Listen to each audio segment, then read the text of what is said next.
निवडणुकीच्या पार्श्वभूमीवरती आपल्याला काही एक असे काही निर्णय घेण्याची परिस्थिती तोंडाच्या जवळ धरल्यावर जवळ धरावं लागतं. पुढे या पुढे हा चालू आहे. पुढे घ्या थोडं पुढे या दादा.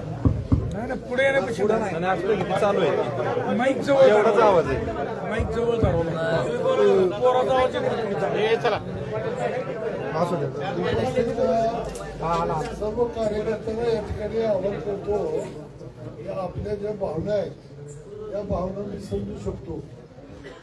आपण सगळ्या जर एकत्रित मिळूनच आजपर्यंत सगळी कामं केलेली आहेत. समाजाची सेवा केली असेल, समाजामध्ये चांगले काही उपक्रम राबवले, चांगल्या काही गोष्टी केल्या, सामाजिक, धार्मिक, आध्यात्मिक, शैक्षणिक सर्व क्षेत्रामध्ये आपण जे काम केलं ते मी जरी काम पुढवून केलं असतं तरी केवळ आणि केवळ तुमचं सगळ्यांचं सहकार्य होतं म्हणूनच हे काम झालं. हे मी केलं असं मी कधीच म्हणत नाही, हे आपण सर्वांनी केलं. पण हे करत असताना राजकीय सुद्धा आपण जे काही या ठिकाणी इंदापूर शहरामध्ये जे काम करत असताना हे राजकीय देखील काम प्रामाणिकपणाने केलं. आणि ते प्रामाणिकपणाने काय काय केलं हे शहर नाही, तालुका नाही, संपूर्ण राज्याने बघितलेलं आहे.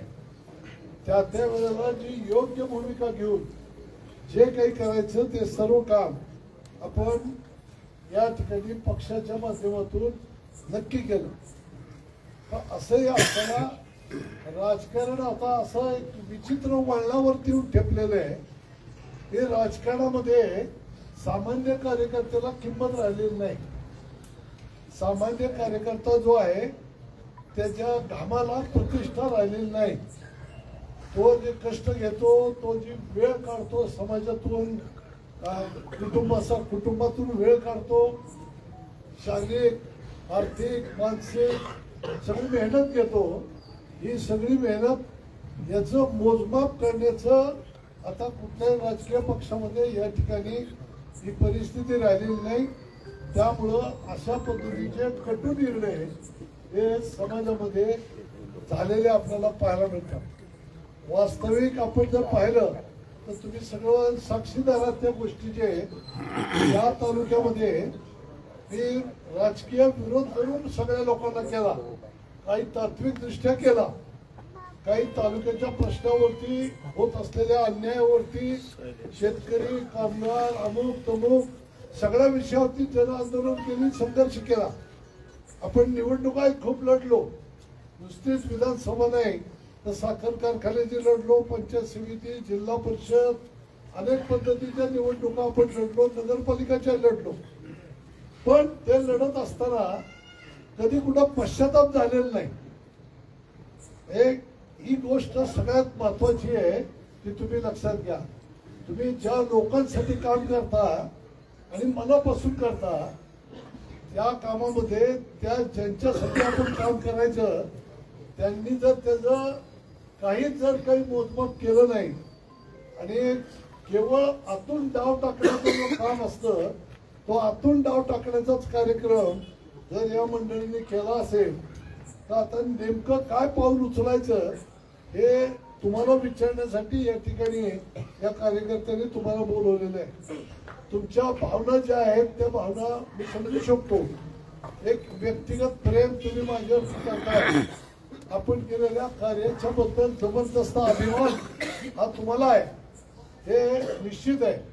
पण या सगळ्या गोष्टीचा काही निर्णय घेत असताना उद्या जो निर्णय घ्यायचा आहे तो विचारपूर्वक घ्यायचा आहे.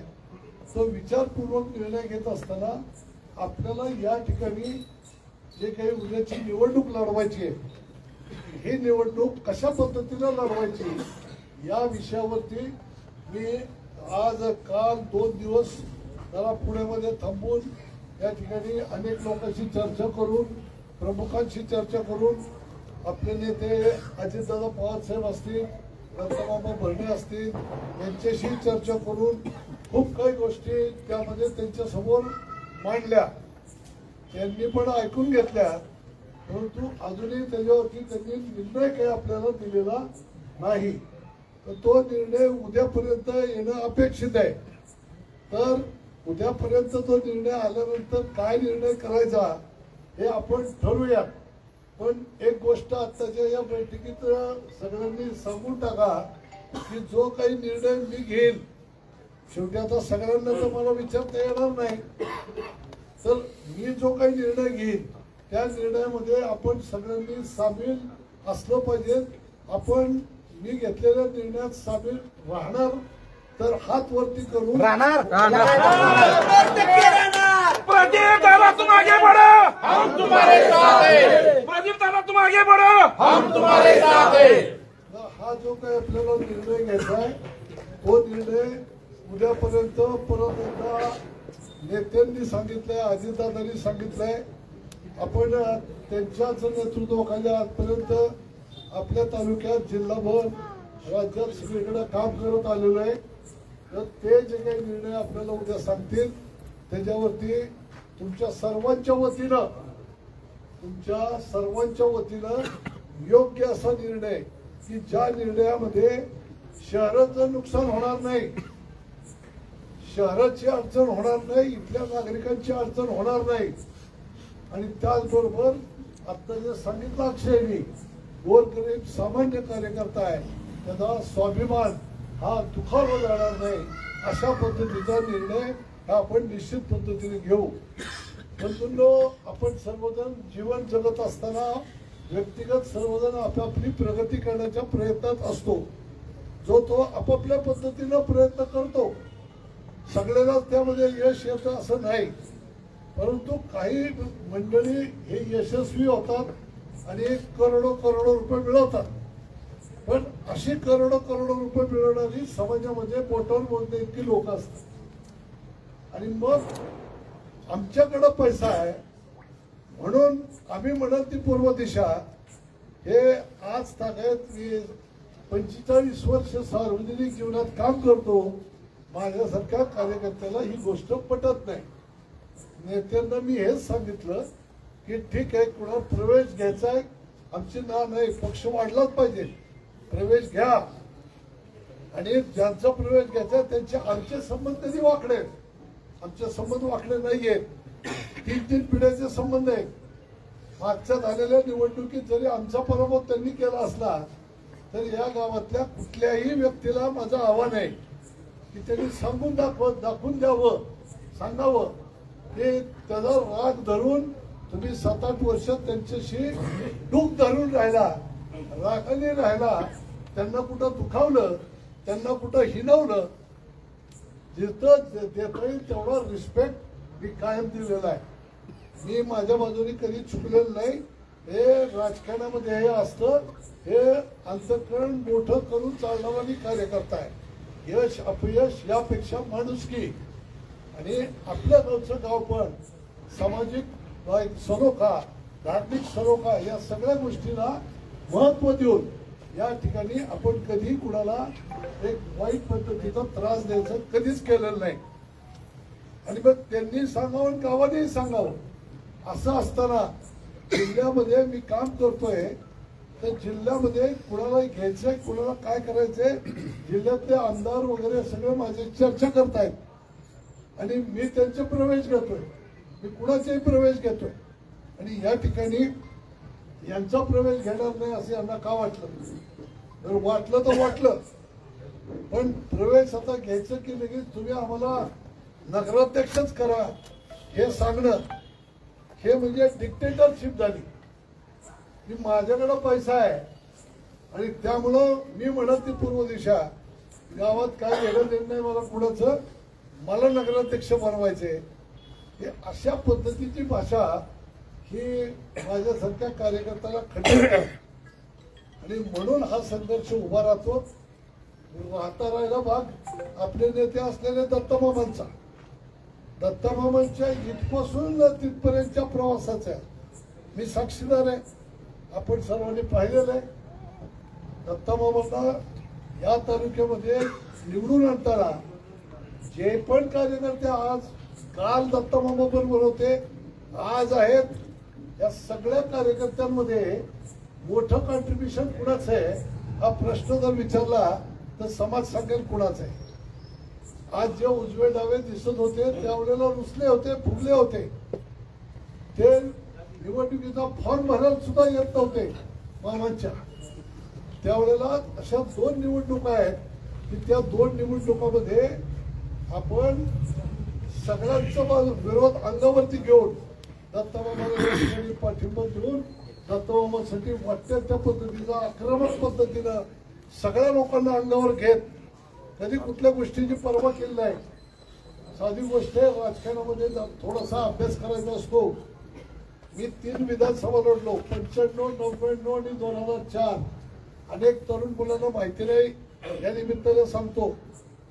या निवडणुका लढवत असताना माझाही शारीरिक मलाही त्रास, मानसिक त्रास, आर्थिक खर्च आणि नुसते हे नाही तर हे छोटे छोटे कार्यकर्ते, सामान्य कार्यकर्ते हे एकत्रित आणून उभं करताना कुणाचीच आमची परिस्थिती नव्हती तरी सगळ्या पद्धतीच्या प्रसंगांना तोंड देत आपण आज हे सगळं काम उभं केलं. आणि हे काम 2004 साली विरोधकांच्या बरोबर संघर्ष होत असताना जिंकायला फक्त 5-6 हजार मतं कमी पडली तरी आपण त्यामध्ये त्यानंतर नाराज झालो नाही. त्यावेळेला पवार साहेबांनी बोलवलं म्हणून आपण राष्ट्रवादीमध्ये गेलो आणि राष्ट्रवादीत गेल्यावरती त्यांनी आपल्याला सांगितलं होतं योग्य तो सन्मान करू. आता योग्य तो सन्मान म्हणजे माझ्याकडे जिल्हाध्यक्ष पद दिलं हा सन्मान झाला, पण त्या पदाला मी शोभेल असं काम केलं का नाही हे कुणी सांगेल जिल्ह्यामध्ये सांगेल. अतिशय प्रामाणिकपणाने कष्ट घेऊन आपण त्या ठिकाणी पक्षाचं काम केलं. या तालुक्यापर्यंत जर बोलायचं झालं तर 2004 साली मला 75,000 मतं मिळाली होती. ही सगळीच्या सगळी 75,000 मतं मी इकडं मामांच्या असलेल्या पुढच्या निवडणुकीमध्ये 9च्या, 14च्या, 19च्या आणि अगदी परवाच्या 24च्या या सगळ्या निवडणुकीमध्ये हे माझं पडलेलं जे मतदान आहे हे इतकं मिसळलं की माझा गटच मी अस्तित्व ठेवलं नाही. नारायणकरचा गट हे असते तर राजकारणात असं होतं म्हणून मी प्रयत्नपूर्वक कधी माझा गट या राजकीय पक्षामध्ये वेगळा ठेवला नाही. तुम्ही सर्वत्र जाऊन पहा आपापला गट सांभाळून लोक राहतात. मी संघटना सांभाळून पुढे चाललो. गट करायचा नाही, संघटना वाढवायची हे पहिल्यापासूनचं माझं तत्व. त्यामुळं माझ्या गटाच्या असलेल्या असंख्य कार्यकर्त्यांवरती गावागावामध्ये अन्याय झाला, आजही होतोय, मलाही दिसतंय. आज मला त्यांना ताकद देण्याचं या ठिकाणी मी प्रयत्न करत गेलो. काही लोकांना ताकद मिळाली, काही लोकांवरचा अन्याय दूर झाला, अनेक लोकांवरचा अन्याय दूर करता आला नाही तरी सुद्धा ते कार्यकर्ते माझ्याकडे पाहून आजही निष्ठेनं माझ्यासोबत आणि पक्षाच्या सोबत आहे. सांगायचा मुद्दा असा की जे माणसांसाठी आज नेत्यांनी आपल्याशी वैर पत्करलं, आता हे वैरच म्हणावं लागेल. ज्या माणसांसाठी आपल्या नेत्यांनी हे वैर जे आहे ते आपल्याशी पत्करलं त्या लोकांनी कधी मामासाठी काम केलं होतं हे इथल्या सगळ्या लोकांनी पाहिलेलं आहे. आत्ताच्या परवाच्या विधानसभेमध्ये फक्त आम्ही तुमचं काम केलं म्हटले पण मला तर कुठं रस्त्यावरती येऊन सभा घेऊन घराघरात फिरून काम केलेलं मला दिसलं नाही. याच वेळेला फक्त माझी तब्येत बरी नव्हती म्हणून मला झंझावात करता आला नसेल, पण तरी देखील माझी तब्येत नंतर बरी करत मी शेवटच्या 8-10 दिवसात संपूर्ण तालुक्यामध्ये कसं कसं फिरलो, काय काय पद्धतीने सभा घेतल्या, आपल्याही गावामध्ये सभा घेतल्या आणि त्यामध्ये मामांच्याकडं विजयश्री आपण खेचून आणले. माझ्या बुद्धीला हे पटेना.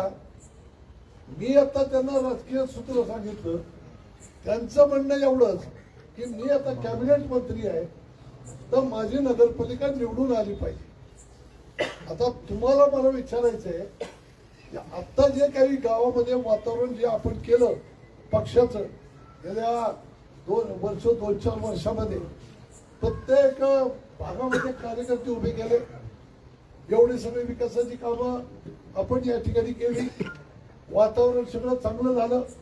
आणि मग आता दुसरी एक महत्वाची घटना इथं घडली, ती काय आपण नाही घडवली, त्याला दोषी आपण नाही, की जे समोरची जी लोक आहेत यांचं आणि त्यांच्याच नेत्यांचं वाकडं आलं. त्यांचं वाकडं आणण्यासाठी गारटकरचा पुढाकार होता का? नाही नाही मी कधी कुठल्या गोष्टीत लक्ष घातलं का? कधीच नाही. काय संबंध? पण ज्या नेत्यांच्या बळावरती तुम्ही निवडून आला, तुमच्या पैशावरती नाही आला, तुम्ही त्या नेत्यांच्या जीवावरती निवडून आला, त्याच नेत्याला तुम्ही म्हटला चौथ्या महिन्यात की आम्ही आमच्या पैशावरती निवडू आलो. मग हे जे पैशाच्या बाबतीत जो काही अहंकार आहे, हा अहंकार दिसून येतो. हा अहंकार राजकारणामध्ये योग्य नाही.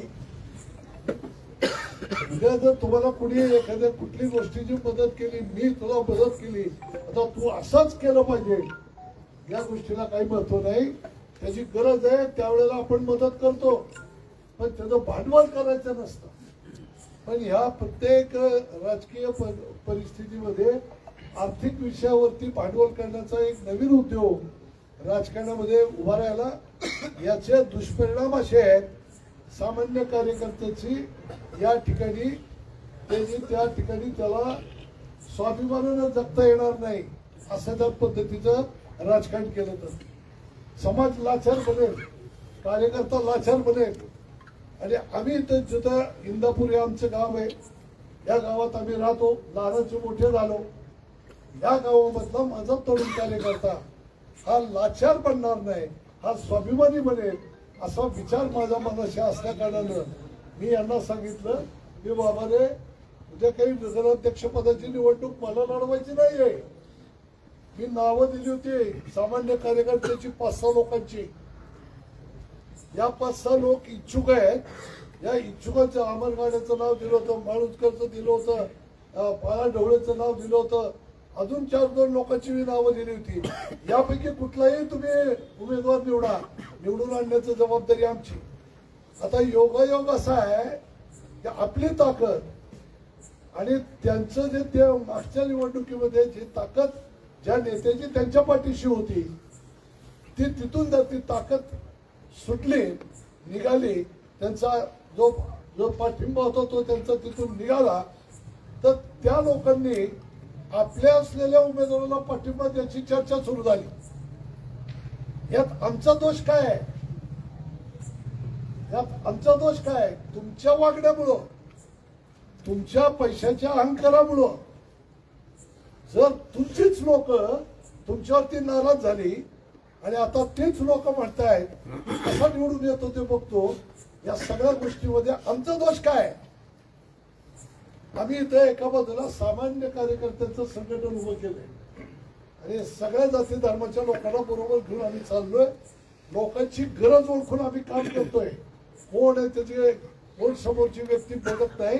या बाजूने आमचं संघटन आम्ही मजबूत केलं आणि संघटन मजबूत करून या ठिकाणी उद्याच्या निवडणुकीत सामान्य कार्यकर्ते हे निवडणुकीत उभे राहतील, निवडून जातील आणि नगरपालिकेच्या माध्यमातून शहराची सेवा करतील. हा आमचा हेतू. हा हेतू वाईट आहे का? हा हेतू चुकीचा आहे का? हा गारटकरलाच अध्यक्ष व्हायचंय तर तुम्हाला ते समजू शकतो मी की असं वाटतं, स्वाभाविक आहे की मला अध्यक्ष व्हायचं असताना तुम्ही या ठिकाणी मला विरोध करताय. मला मुळीच अध्यक्ष व्हायचं नाही आणि अजूनही सांगतो, माझ्या मनामध्ये मला अध्यक्ष व्हायचा आजही विचार नाही. आजही यातला सामान्य कार्यकर्ता आपण पुढे काढू, त्यालाच या ठिकाणी निवडून देऊ. मी निवडून येणे यात काय विशेष आहे? सामान्य कार्यकर्ता उभा करून ही जरी धनशक्ती असली तरी ही सगळ्या श्रमिकांची असलेली जनशक्ती जी आहे, ही जनशक्ती जर एकवटली तर भारतात काय चाललंय, महाराष्ट्रात काय चाललंय, समाजात काय चाललंय, घेणं नाही देणं नाही. या इंदापूर शहराचा नागरिक स्वाभिमानी आहे.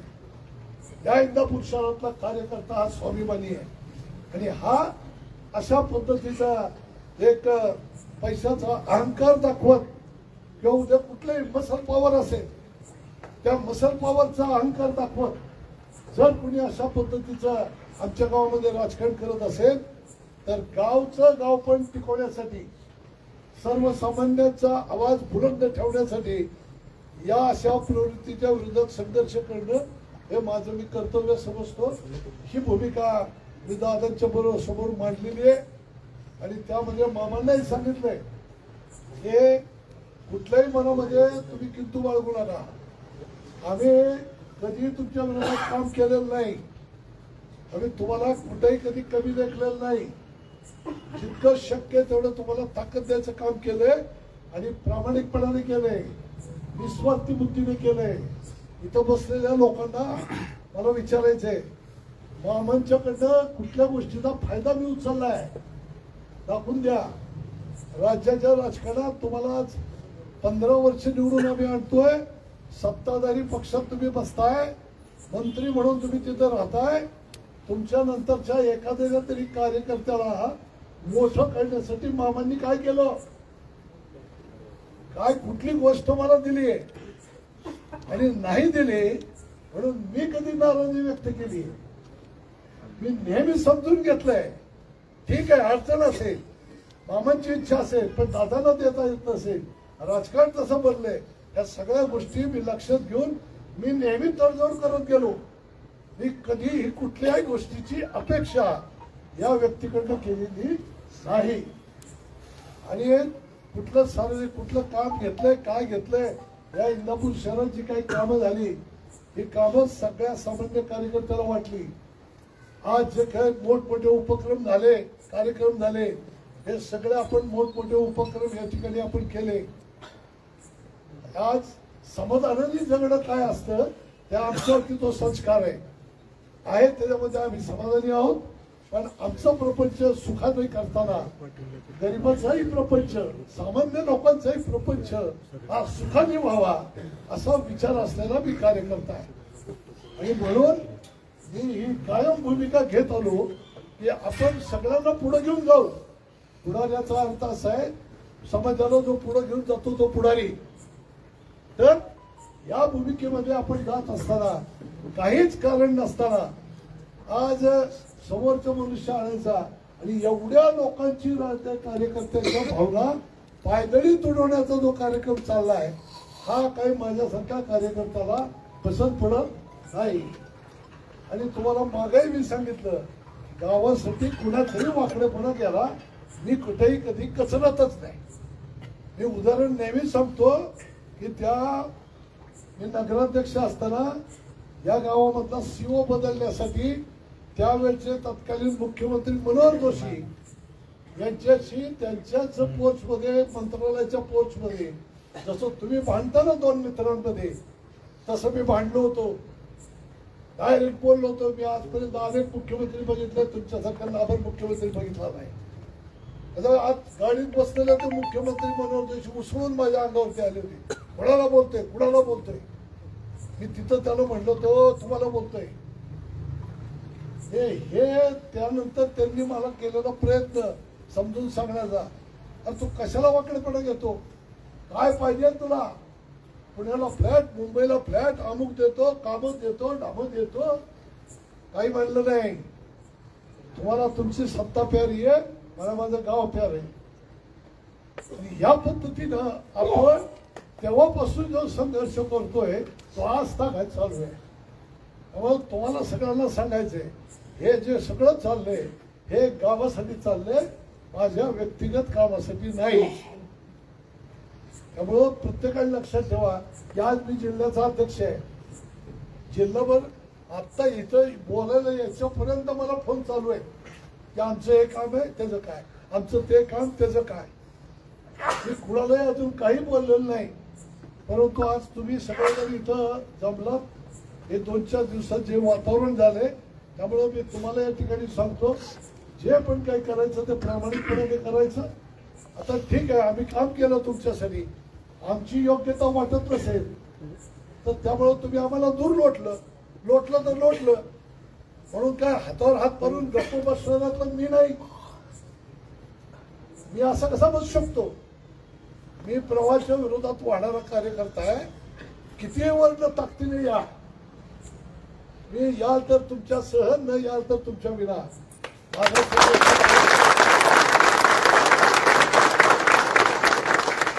हा संघर्ष उद्याच्या नगरपालिका पुरता फक्त शिल्लक राहणार नाही, येणाऱ्या पुढच्या सगळ्या गोष्टींमध्ये हा संघर्ष कायम राहील. आणि मग गारटकरला माहिती आहे माणसं कशी उठवायची ती.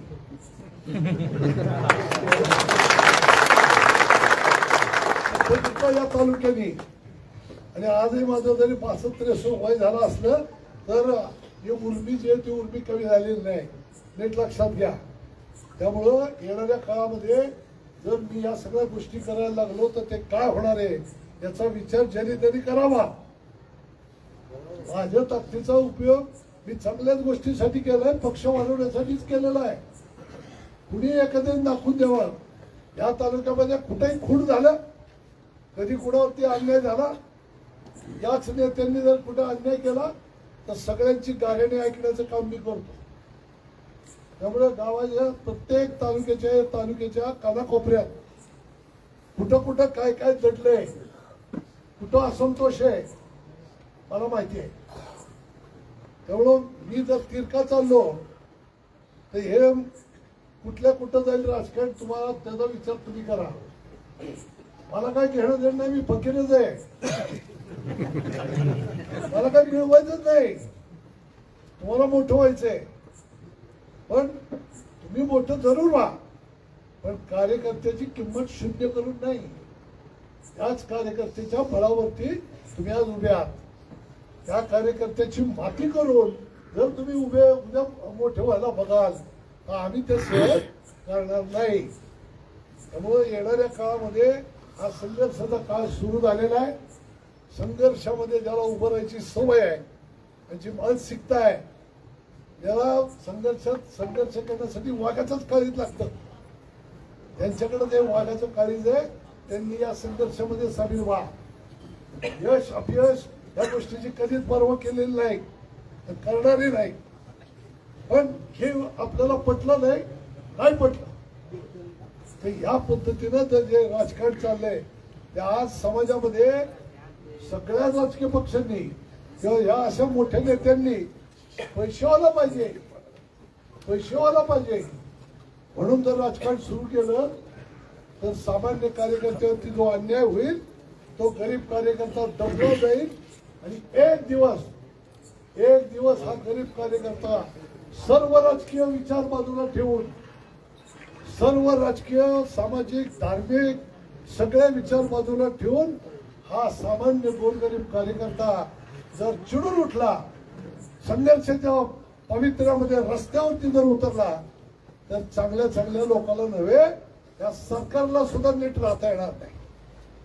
हे बघितलं आपण नेपाळमध्ये, बघितलं बांगलादेशमध्ये, बघितलं तुम्ही श्रीलंकेमध्ये. तिथल्या राजकीय नेत्यांना त्यांचे राजकीय खुर्ची सोडून जीव मुठीत धरून पळून जावं लागलं. मी लांबचा विचार करणारा कार्यकर्ता आहे.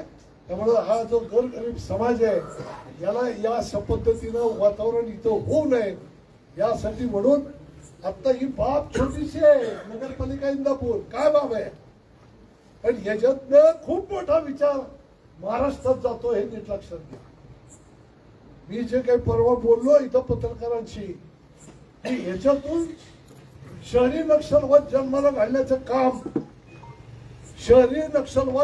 घालण्याचं काम एकीकडे नक्षलवादी म्हणून मोहीम उभारताय, माणसं मारताय आणि तुमची ही जी कृती चालली आहे राजकीय नेत्यांची, त्या तुमच्या राजकीय नेत्यांच्या कृतीतनं हा कार्यकर्ता उद्या जर संतापला, चौताळला की मी फक्त पैशाने कमी पडतोय म्हणून माझ्यावरती अन्याय होतोय, कामाला मी वाघ आहे, समाजाची मी सेवा करतोय, दिवस रात्र राबतोय आणि तुम्ही पैशावाल्याच्या फक्त पैसा आहे म्हणून त्याच्या पाठीशी उभं राहताय, तर यातनं शहरी नक्षलवाद तयार करण्याचं काम हे तुम्ही करताय.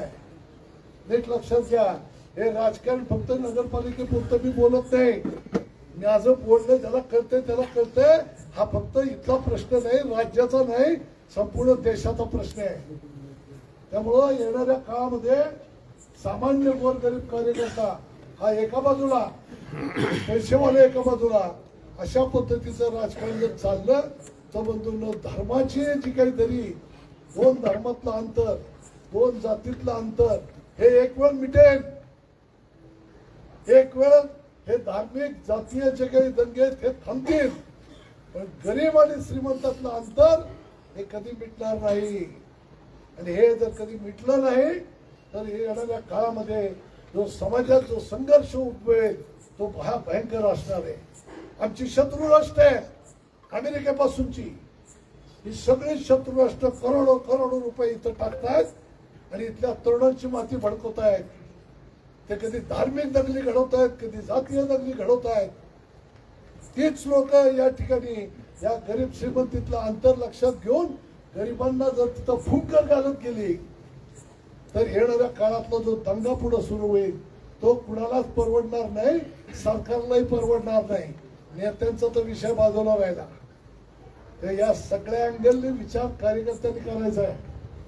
मी जे काही निर्णय करतोय तो निर्णय असाच नाही, माझ्या एकट्यासाठी नाही की माझं इथं काही राजकीय अस्तित्व संपतंय. काही माझं राजकारण संपत नाही.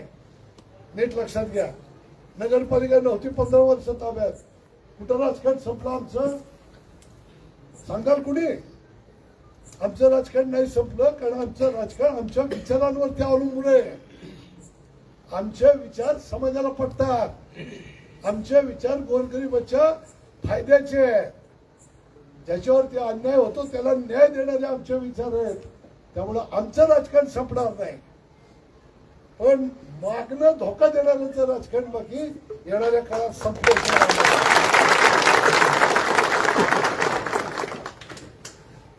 त्यामुळे जो काही योग्य निर्णय घ्यायचा आहे त्यांचं जर मला बोलवणं आलं, फोन आला, त्यांनी जर काही मी काही प्रस्ताव त्यांच्यापाशी दिले ते प्रस्ताव मी इथं सांगणार नाही, पण त्या प्रस्तावा पद्धतीने जर त्यांनी काही निर्णय केला तर ठीक, योग्य पद्धतीने पुढे जाऊ. यामध्ये 4 गोष्टी मागे सरणं, पुढे जाणं, या सगळ्या तडजोडी मला चांगल्या माहिती आहेत. कारण जीवनामध्ये तडजोडी महत्वाची आहे, मलाही कळतंय. पण ही तडजोड करत असताना आपल्याला स्वाभिमान आपला दुखवता कामा नये याची काळजी आपण घेतली पाहिजे. आपल्यातला कोणी कार्यकर्ता उभा करू ना नगराध्यक्ष पदाला आणि अख्खी टीम त्याच्या पाठीशी उभी राहिली तर एक मनुष्य पैसा टाकून लोकांना खरेदी करून नगराध्यक्ष होण्यापेक्षा सगळ्या कार्यकर्त्यांनी आपली शक्ती खर्च करून त्याला नगराध्यक्ष केलं, हे चांगलं का ते चांगलं हे तुम्ही ठरवा. यामध्ये मी म्हणतो त्यामध्ये स्वाभिमान राहील. इकडच्या बाजूला समाज लाचार बनेल. लाचार बनून जीवन जगायचं का स्वाभिमानाने जीवन जगायचं हे तुमचं तुम्ही ठरवा. पण आम्ही इथं राजकारणात काम करतोय, समाजकारणात काम करतोय. जिथंही कुठं असू, जितकी पण आमची काही ताकद असेल या सगळ्या ताकदीचा उपयोग करून मी या ठिकाणी चांगलंच करण्याचा प्रयत्न करणार. आणि यासाठी जेवढं काही लोकांना सहकार्य मागणार, उद्या जर वेळ झाली, पक्षाने आपलं नाहीच ऐकलं, पक्षाने जर आपलं नाहीच ऐकलं तर पक्षाला त्या ठिकाणी आपण सांगणार की नगराध्यक्ष पदाचा उमेदवार हा आम्ही पक्षाच्या चिन्हाच्या विरोधात उभा करतोय, लढवतोय. आणि तो जर लढवायचा असेल तर मला त्या ठिकाणी जिल्हाध्यक्ष पदाचा त्या दिवशी मी राजीनामा देणार.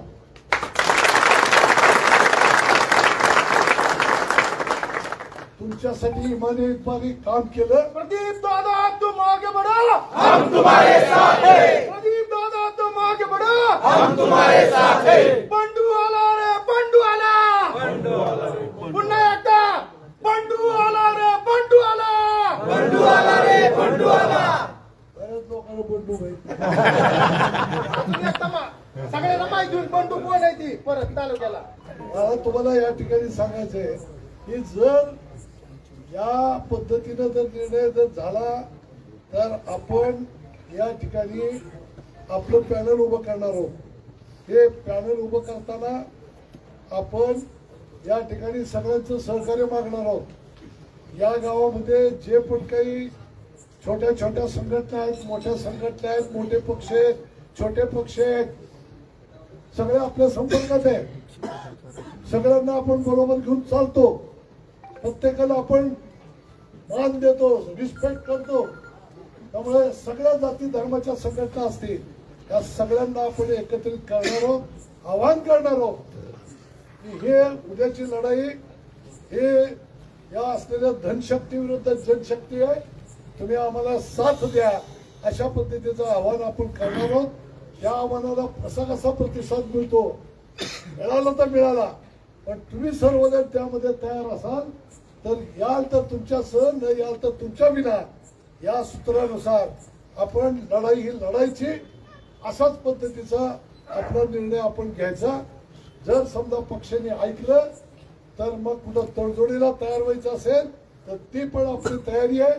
पण ती तडजोड करताना ज्या काही गोष्टी मी सांगितल्या ती स्वाभिमानानंच ती तडजोड होईल. आम्ही कुठल्याही गोष्टी तशा ऐकणार नाही.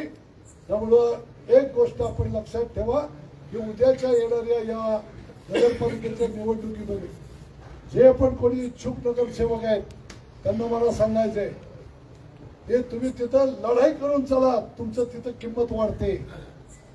तुम्ही असेच जर नुसतं पैसेवाल्यांच्या जोरावरती आणि असे कुठेतरी आशीर्वादावरती जायला लागला तर तुमची तिथं किंमत राहत नाही.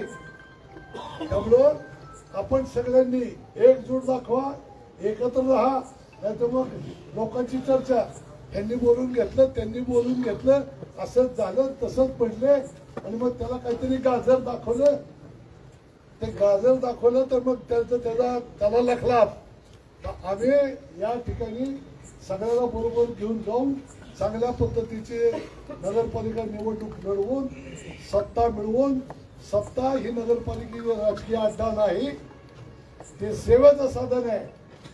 आणि उत्तम पद्धतीची सेवा या इंदापूर शहरात जितकी आम्ही करू शकतो तितकी दुसरं कोणी करू शकत नाही. त्यामुळे मला आपल्या सर्व लोकांना सांगायचंय की उद्याचा हा जो निर्णय आहे, हा उद्याचा निर्णय या इंदापूर शहराच्या राजकारणाला कलाटणी देणार आणि या तालुक्याच्या राजकीय असलेल्या गोष्टीला वळण देणारा असणार आहे. एवढं या ठिकाणी नक्की सांगतो. तुमची मानसिकता करा, तुमची मानसिकता करा. मी जे काही बोलतोय हे जर चुकीचं असेल तर तुम्ही जरूर दुरुस्त करा. पण तुमचा जर स्वतःच्या वरती विश्वास आहे आणि आपण कष्ट करतो म्हणूनच आपला प्रपंच चालतो, हे जर तुम्हाला मान्य असेल तर दुसऱ्या कुठल्याही गोष्टीला तुम्ही भीक घालत बसू नका. स्वाभिमानाने आपण राहू आणि निवडणूक सहजगत्या जिंकून आणू.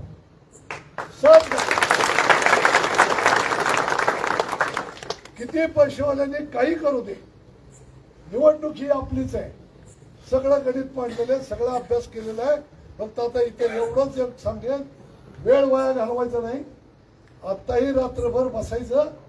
ज्यांनी मतदार यादी ज्याला उभारायचंय त्यांनी ती मतदार यादी चाळायची आहे. मला उद्या ती मतदार यादी घेऊन इथे यायचंय. मी दिवसभर बसणार आहे, प्रत्येकाचं मत समजून घेणार आहे. ज्याला कुणाला निवडणूक लढायची, काही काही ठिकाणी 2-4 अशा पद्धतीचे उमेदवार आपल्याकडे आहेत. कुणी पुढं सरकायचं, कुणी लढायचं, या सगळ्या विषयावरती उद्या चर्चा होईल. एक एक प्रभाग आपण निवडून घेऊ आणि त्या पद्धतीनं एक 15-20 मिनिटं एक 10 वाजल्यापासून आपण इथं 1, 2, 3 पासून 10 प्रभागापर्यंत सगळ्यांची चर्चा करू.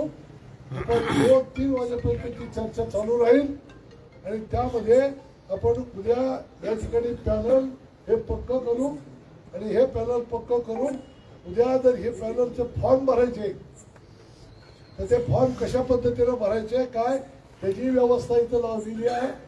त्या व्यवस्थेप्रमाणे फॉर्म भरायचे आणि फॉर्म भरून आपला फॉर्म करेक्ट आहे की नाही, योग्य आहे की नाही हे चेक केले जातील आणि ते फॉर्म 1-2 दिवसामध्ये आपण जसं नियोजन करू त्या पद्धतीनं या तिथं अर्ज आपण भरले पाहिजेत. हे उद्यापासून काम करायचं. ज्यांची कागदपत्र अपुरी आहेत त्यांनी माझी गाठ घ्यायला या. ज्यांची कागदपत्र अपुरी आहेत त्यांनी माझी गाठ घ्यायला या. त्या पद्धतीनं त्याचे कुठली अडचण असेल तर ती अडचण सोडवू आणि त्या पद्धतीनं आपले फॉर्म आपण व्यवस्थितपणे सबमिट करू आणि नंतरच्या 2 दिवसामध्ये जे पण काही राजकारण, हे बघा आपण सरळ जाणारी माणसं आहोत. आपलं काही राजकारण धंदा नाही, पण राजकारण करणारी माणसं हे अत्यंत फसव्या पद्धतीनं कसंही आपल्याला बरोबर बोलवणार. 17 तारखेपर्यंत आज बसू, उद्या बसू, आज बसू, उद्या बसू, हे सगळं करत राहा. आम्हालाही कळतंय का आम्ही काय 45 वर्ष काम करतो म्हणजे आम्हाला काय खुले नाहीये. पण आम्ही का थांबतोय, आम्ही का पेशन्स राखतोय, आम्ही का निर्णय घेत नाही, तर त्याचं कारण असं आहे की आजपर्यंतचे आपले संबंध आहेत आणि आजपर्यंत एकत्र आपण काम केलेलं आहे. आम्ही तुमचा रिस्पेक्ट करतो. आम्हाला काही कळतच नाही असं जर तुमचं म्हणणं असेल तर ते मूर्खपणाचं आहे. सगळं आम्हालाही कळतं. आमच्या अवतीभोवतीला कोण माणसं सोडतायत, काय बोलतायत, कसं बोलतायत, हे सगळं आम्हालाही कळतं. या सगळ्याचा जो काही हिशोब आहे तो नंतरच्या काळात दिला जाईल. त्यामुळं कुणी आता माझ्या अवतीभोवतीला खोटं नाटं सांगायचा प्रयत्न करून येऊ नका. मी आतापर्यंत ऐकून का घेतलं त्याचं कारण मी सांगितलं. हे ऐकून का घेतलं, हे पेशन्स का ठेवले, मला सगळं माहिती आहे काय चाललंय. कारण माझं सुद्धा ते गुप्तहेर खातं तेवढं चांगलं तयार आहे, मलाही चांगलं माहिती आहे. त्यामुळं तुम्ही स्वतःला लय काही फार भारीतले असं काही समजू नका. मी माझे पेशन्स ठेवले त्याचं कारण सांगितलं, बरोबर. त्यामुळं जे पण काही करायचं ते एक दिलाने एक विचाराने करूयात. या ठिकाणी सर्वसामान्यांचा आवाज हा बुलंद करूयात. सगळ्या जाती धर्माला या ठिकाणी बरोबर घेऊन जाऊयात. आणि या ठिकाणी जो काही आपल्याला निर्णय घ्यायचा आहे तो सार्वत्रिक आहे, तो सगळ्याला बरोबर घेऊन आपल्याला करायचा आहे. ही गोष्ट आपण लक्षात घ्या. अन्यायाविरोधात संघर्ष हे तर माझं ब्रीद वाक्य आहे आणि हेच मी उभ्या आयुष्यामध्ये काम केलं. कुणावरती कसले अन्याय असले तर कधीच डगमगलो नाही. तर हा अन्याय आपल्यावरती होऊ द्यायचा नाही. आता मी तुम्हाला अन्यायाविरोधात संघर्ष करायला शिकवलं, पण आता आपलीच लोक माझ्यावरती अन्याय करतायत. तुम्ही माझ्यासाठी काय करताय मला बघायचंय. तुमची किती ताकद आहे, तुम्ही किती पद्धतीनं उतरताय, किती ताकदीनं उतरताय, किती आक्रमकतेने उतरताय, हे मला पाहायचंय. त्यामुळं आपण सगळ्यांनी या सगळ्या विषयामध्ये नीट पद्धतीनं लक्ष घालून आपापल्या वार्डात काम करा. नगरपालिका निवडणूक 2 तारखेला होईपर्यंत कोणीही प्रभाग सोडायचा नाही, वार्ड सोडायचा नाही. मतदार यादी आणि त्याचा अभ्यास आत्ताही रात्रभर सगळा अभ्यास झाला पाहिजे.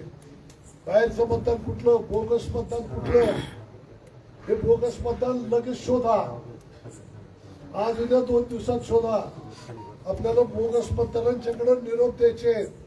बोगस मतदान करायला आलं तर प्रश्न निर्माण होईल, प्रश्न निर्माण होईल. लोकशाहीचा घात करायला निघालाय तर प्रश्न निर्माण होईल. त्यामुळे बोगस मतदारांना निरोप आधीच देऊन टाकायचे. इकडे फिरकू नका, बोगस मतदान करायचा प्रयत्न कुणी करू नका. आम्हाला माहिती आहे त्या मतदार यादीत काय काय केलंय ते, बरोबर. मला सगळं माहिती आहे. म्हणून तुमची ती मतदार यादी इथं राहणारी लोक आहेत का, बाहेरची लोकांची नाव आहेत ती कुठली आहेत, आपल्या तालुक्यातली आहेत का, तर ती नावं इथं कशी लागली, त्यांचं घर दार कुठे, या सगळ्या गोष्टी उद्या आणि परवा 2 दिवसात शोधायच्या. 3रा दिवस घ्यायचा नाही, 2 दिवसात शोधायच्या. आणि आपण सगळ्यांनी आपल्या आपल्या पद्धतीनं आपापल्या प्रभागामध्ये काम करत राहा. किंवा फॉर्म भरण्यासाठी सगळ्यांनी गुंतून पडू नका. कार्यकर्ते प्रभागात राहतील. इथं उमेदवार त्याच्याबरोबरचे 4-2 लोक, त्याच्या अनुमोदक, हे एवढेच लोक माझ्याकडे येतील. गर्दी करू नका. ती गर्दी आहे ती तुमच्या वार्डामध्ये राहू द्या, गर्दी तुमच्या प्रभागात राहू द्या. अशा पद्धतीनं सगळ्यांनी उद्यापासून काम करा. एवढंच या ठिकाणी आपल्याला आवर्जून सांगतो. आणि आपण सर्वजण या ठिकाणी एकत्रित आलात, आपल्या असलेल्या भावना या ठिकाणी प्रकट केल्यात. आणि एक सामान्य कार्यकर्त्याचा कोणी सगळी जागेवर थांबा, उठू नका कोणी. सामान्य कार्यकर्त्याचा आवाज जो तुम्ही या ठिकाणी बुलंद केला त्याबद्दल मी आपल्या सर्वांचे मनपूर्वक आभार व्यक्त करतो. आणि आपल्याला खात्री देतो की आपण आपली ताकद आणि उद्या आपल्याबरोबर येणाऱ्या लोकांची ताकद जर मिसळली तर या शहरामध्ये एकतर्फी निवडणूक होऊन जाईल. एवढी तुम्हाला या दृष्टीनं मी सगळ्यांशी माझी बोलणी चालू आहे आणि त्या पद्धतीनं ती लोक आपल्या विचाराला आपल्या याला पाठिंबा देण्याच्या मनस्थितीत आहेत. ते जी पाठिंबा देत असताना त्यांचं काय म्हणणं आहे ते मला फक्त ऐकून घ्यायचंय. ते मी ऐकून घेतो आणि त्यामध्ये सन्मानानं मार्ग काढून सगळेजण आपण एकत्रितपणे पॅनल उभं करूया. हे त्यांनाही मी सांगितलंय. या आधी पक्षासाठी प्रायोरिटी आहे.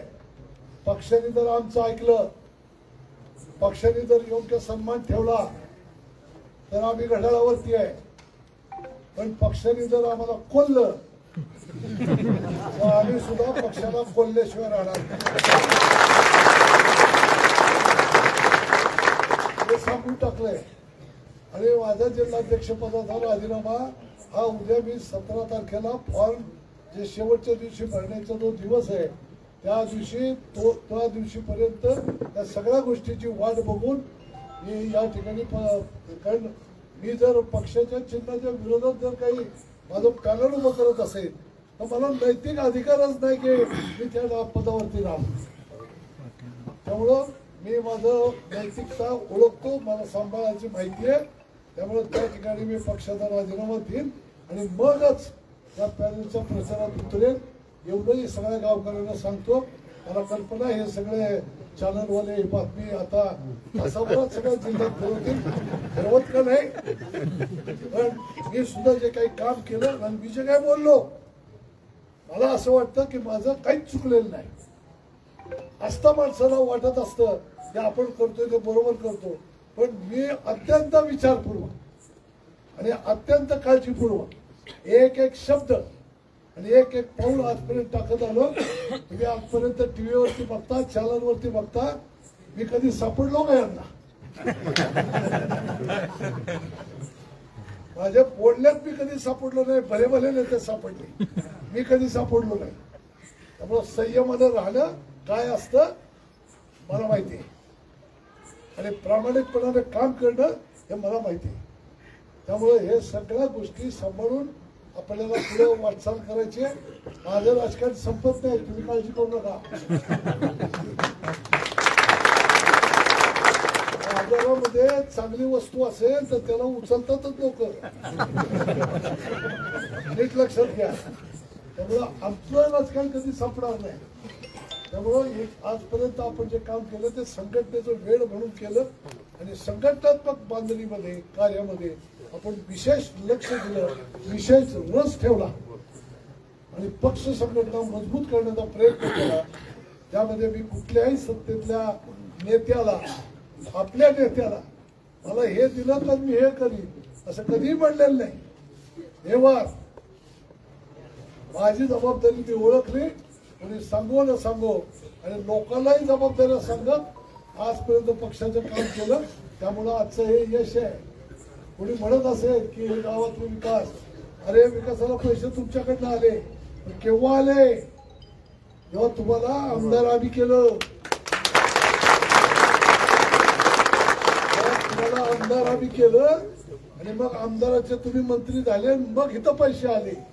तुम्हाला आमदारच आम्ही केलं नसतं तर हे पैसे आले असते का? हा साधा हिशोब आहे. त्यामुळे ह्या कुठल्या असल्या बाकीच्या गोष्टीला भीक घालू नका. सगळ्या प्रश्नाला माझ्याकडे उत्तर आहे. एक ना एक प्रश्नाला माझ्याकडे उत्तर आहे. मला कल्पना आहे सगळे आता हे मीडियावाले सगळे आता माझ्यावरती तुटून पडणार असे काही यांचे प्रश्न असणार आहेत. मलाही ते माहिती आहेत काय काय विचार. या सगळ्या प्रश्नाला माझ्याकडे उत्तर आहे. म्हणून मी आपल्या सर्व पत्रकार मंडळांना सुद्धा सांगू इच्छितो, नलोडे मला हे सांगा, मी एकदा जर उतरलो तर उतरलो, पुऱ्या तयारीनिशी उतरतो. हा, आणि माझ्याकडे काय आहे काय नाही याच्यापेक्षा माझी मानसिक ताकद मोठी आहे. तेव्हा या परिसरात सगळं काँग्रेसचं प्राबल्य होतं, तेव्हा सगळ्याला एकाच वेळेला अंगावर घेतलेला मी कार्यकर्ता आहे. त्यामुळं माझी मानसिकता याचा अभ्यासच कुणी केलेला नाही. आमच्याच नेत्यांनी केलेलं नाही तर बाकीच्याला काय. त्यामुळं येणाऱ्या काळामध्ये आपण कसा मार्ग आखायचा, काय करायचं ते पुढच्या पुढे ठरवू पण आज मी त्याला या नगरपालिकेच्या विषयावरती मी जे काही ठरवलं, मी जे काही बोललो, हेच फक्त मी आतापर्यंत 2-3 दिवस वरिष्ठांशी बोलतोय, सगळ्यांशी बोलतोय. एवढंच तुम्हाला या ठिकाणी सांगतो. जर विशेष काही सांगण्याची वेळ आली तर परत एकदा आपल्याला उद्या परवा सगळ्याला बोलवलं जाईल आणि तुम्ही सांगाल पण निर्णय घेतला जाईल. निर्णय मी एकटा कधीच घेतलेला नाही. मी सरकार चालवली, नगरपालिका चालवली, तर लोकाभिमुख शासन मी चालवलं. त्यावेळेला महाराष्ट्रामध्ये ते प्रसिद्ध झालं. एक वार्ड 5 लोकांची ग्रामसभा, 125 लोकांची ग्रामसभा घ्यायचो. उद्या मिटिंग असताना आदल्या दिवशी मिटिंग व्हायची ग्रामसभेची. त्यामध्ये काय निर्णय करायचे त्या ग्रामसभेत ठरायचे आणि तेच निर्णय तिथं व्हायचे. त्यामुळे एकाच 5 अशा पद्धतीचे नगरसेवक उभे केले गेले होते आणि या सगळ्यांनी मिळून ती नगरपालिका एक आदर्श नगरपालिका आम्ही करून दाखवली होती. नीट लक्षात घ्या. त्यामुळं लोकाभिमुख प्रशासन काय असतं ते मी राबवलेला कार्यकर्ता आहे. नुसता बोलत नाही, करून दाखवले म्हणून बोलतो. हे करून दाखवले म्हणून सांगतो. अशा पद्धतीचे कार्य तुम्हाला आम्हाला करायचंय आणि आज आम्ही या 60च्या वरती आलो. आज अशी तरुण मुलं आहेत, यांच्यावरती संस्कार काय घडवायचा हा मोठा प्रश्न आहे. यांच्यावरती चांगला संस्कार घडवावा लागेल. यांच्यावरती चांगला संस्कार घडवावा लागेल. समाजाच्या सेवेचा, अन्यायाविरुद्ध संघर्षाचा, इथं असलेल्या कुठल्याही गोष्टीला ताकद देण्याचा, चांगल्या गोष्टीला ताकद देण्याचा अशा पद्धतीचा संस्कार या पुढच्या पिढीवरती घडवून ही पुढची येणारी 15-20 वर्षानंतरची ही जी पिढी आहे, ही पिढी घडवण्याचं काम मला येणाऱ्या काळामध्ये करायचंय. मला कुठेही राजकारणात मोठं व्हायचं नाही. म्हणून आपल्या सर्वांना या ठिकाणी सांगतो, विचाराशी बांधिलकी ठेवा. मी जो विचार मांडला त्या विचाराशी बांधिलकी ठेवा. माझ्याशी व्यक्तीशी बांधिलकी ठेवण्याची गरज नाही. व्यक्ती म्हणून ते प्रेम जरूर करा. मी तुमच्यावरती व्यक्ती म्हणून प्रेम करतो, पण बांधिलकी जर ठेवायची असेल तर ती विचारांची बांधिलकी ठेवा. ते आयुष्यभर टिकते, ते आयुष्यभर टिकते. म्हणून 45 वर्ष सार्वजनिक जीवनात काम करताना आजही माझा कार्यकर्ता टिकून आहे, माझ्या बरोबर आहे. तो मित्र मला कधी विसरला नाही. याचं कारण ती वैचारिक बांधिलकी आहे. बरोबर. त्यामुळे त्या पद्धतीने आपण येणाऱ्या काळामध्ये काम करू अशा पद्धतीचं आव्हान आपल्याला करतो. आपण एवढ्या संख्येने या ठिकाणी जमणार त्याबद्दल आपले आभार व्यक्त करतो. आणि एक गोष्ट सांगतो की जे पण काही करायचं ते सायलेंटली, सारखी माणसं जमवणं वगैरे असा विषय नाही. आता घराघरामध्ये घुसून आपल्याला आपला विचार लोकांपाशी सांगायचा आहे आणि एक मत गोळा करायचंय. या दृष्टीने आपण सगळे कामाला लागा.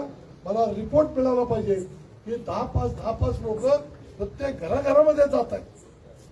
नगरसेवक इच्छुक उमेदवार सगळे जात आहेत, पण त्याचबरोबर कार्यकर्ते पण जात आहेत. समाजात वयोवृद्धांच्या हातापाया पडतायत आणि या वेळेला आमच्या पाठीशी उभा राहा असं सांगतायत. हे मला चित्र पाहायला मिळायला पाहिजे. अशा पद्धतीचं आवाहन करतो. आपली रजा घेतो. जय हिंद, जय महाराष्ट्र. फक्त 2 मिनिट आपण एक ठराव घेतोय आणि त्या ठरावाला सगळ्यांचं अनुमोदन घेतोय. आज या ठिकाणी आदरणीय दादा यांनी विस्तृत असं आपल्याला सगळ्यांना मार्गदर्शन केलेलं आहे आणि उद्याच्या येणाऱ्या काळामध्ये आदरणीय प्रदीपदादा गारटकर हे सांगतील ते धोरण आणि बांधतील ते तोरण या पद्धतीने आपण इथून पुढच्या काळामध्ये त्यांच्या सोबत राहूयात आणि त्यासाठीचे सर्व अधिकार आदरणीय दादांना आपण एकमुखाने देऊयात. या पद्धतीचा ठराव मी या ठिकाणी मांडतो आणि सोबतच मी विनंती करतो की काही आजी माजी नगरसेवक मंडळींना की त्यांनी या ठिकाणी येऊन फक्त एका वाक्यात जर हा ठराव मान्य असेल तर त्या ठरावाला अनुमोदन द्यावं. मी परत एक वेळ ठराव मांडतो की उद्याच्या येणाऱ्या काळात या इंदापूर नगरपालिकेच्या अनुषंगानं या सर्व कार्यकर्त्यांचा स्वाभिमान टिकून राहण्यासाठी आदरणीय प्रदीपदादा गारटकर हे सांगतील ते धोरण व बांधतील ते तोरण या पद्धतीनं आपण त्यांना सर्व अधिकार देत आहोत. या पद्धतीचा ठराव मी मांडतो आणि या ठिकाणचा सर्वप्रथम मी अनिलजी राऊत यांना विनंती करतो की त्यांनी या ठिकाणी अनुमोदन द्यावं. सगळ्यांना बोलण्यापेक्षा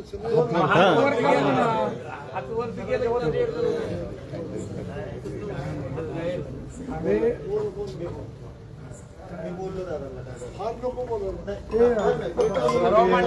दादा गारटकर आपल्या सर्वांचे नेते यांनी जो आज निर्णय घेतलेला आहे आणि उद्या घेणाऱ्या निर्णयाला आपण सर्वजण त्यांच्या विचाराला सहमत असणार आहोत. आणि आत्ताच गफूरभाई जे म्हणले की दादा बांधतील ते तोरण आणि दादा बांधतील ते तोरण दादा घेतील ते धोरण त्यांच्या बरोबरच आम्ही सर्व इंदापूरवासीय कायमस्वरूपी राहू, त्याच्या मागे बी राहिलो आणि पुढे सुद्धा राहणार आहोत एवढंच या ठिकाणी सांगतो. आणि आतापर्यंत दादा आपण ज्या माणसावरती इतके उपकार केले, गेले 20 वर्ष आपण सर्व तळागाळातल्या कार्यकर्त्यांना घेऊन त्या माणसाला एवढं मोठं केलं. त्याच माणसाने आपल्याला आज काय वागणूक दिलेली आहे त्याच्या पुढं त्या वागणुकीला आपण पूर्ण विराम देऊ आणि आपण जो निर्णय घेणार त्यांच्या आपल्या निर्णयाला आम्ही पूर्णपणे सहमत आहोत. कृपया विनंती आहे, फक्त मी नाव घेईल त्यांनी अनुमोदन द्या. सगळं बोलून झालंय. ननवऱ्या अनुमोदन द्या. आदरणीय दादा, सर्व शहरातील तरुण बांधव, आदरणीय दादा जो निर्णय घेतील त्या निर्णयाच्या पाठीशी आपण सर्व तरुण बांधवांनी आणि नागरिकांनी राहायचंय. कुठल्याही पद्धतीचा निर्णय दादा घेणार आहेत आणि आदरणीय दादांच्या माध्यमातून या शहरात आपल्याला माहित असेल जी संस्कृती टिकवली ती आदरणीय दादांच्या माध्यमातून टिकलेली आहे. आणि इथून पुढच्या काळात देखील गेली अनेक वर्ष आम्ही दादांसोबत काम करतोय, परंतु सर्व जाती धर्माला घेऊन बरोबर या शहरात संस्कृती टिकवलेली आहे आणि चांगल्या विचाराच्या पाठीशी आपण सर्वांनी उभं राहायचंय. आदरणीय दादांचा ह्या शहराच्या दृष्टीने तळमळ धडपड असते, त्या दृष्टीने आपण सर्व तरुणांनी, माझ्या नागरिक बंधूंनी, आपल्या सर्वांसाठी दादांनी अनेक कामं ह्या शहरात केलेली आहेत. त्यासाठी या सर्व या गोष्टीचा विचार करून खऱ्या माणसाच्या पाठीशी आपण उभं राहावं. आज सर्व गोरगरिबांना न्याय देणारं सर्व दृष्टीने आपल्याला असणारं आपलं अस्तित्व आदरणीय दादांचं जर टिकवायचं असेल तर आपण सर्व तरुण बांधवांनी, नागरिकांनी, तमाम नागरिकांनी पाठीशी उभं राहावं. आणि आता असणारं आदरणीय दादा एक आता तरुणांमध्ये अतिशय चैतन्य निर्माण झालंय. सर्व कानाकोपऱ्यातला या ठिकाणी तरुण आलेला आहे आणि निश्चितपणे आपल्या इथून पुढच्या काळामध्ये आपल्या शहराला आधार देणारा आणि न्याय देणारं नेतृत्व म्हणजे आदरणीय दादा यांच्या पाठीशी आपण खंबीरपणे उभं राहावं. जो निर्णय घेतील तो आम्हाला सर्वांना मान्य असेल. आम्ही तळमळीने आणि आपण सर्वांनी काम करूया एवढंच मी आपल्याला आवाहन करतो आणि थांबतो. या ठिकाणी सगळ्यांना विनंती करतो की आपण सगळेजण फक्त एकमुखाने हात वर करून अनुमोदन देऊया आणि हा ठराव सर्वांमध्ये मान्य आहे, सर्वांमध्ये मंजूर झाला असं दादांना परत एकदा ग्वाही देऊया आणि सर्वजण या ठिकाणी आला.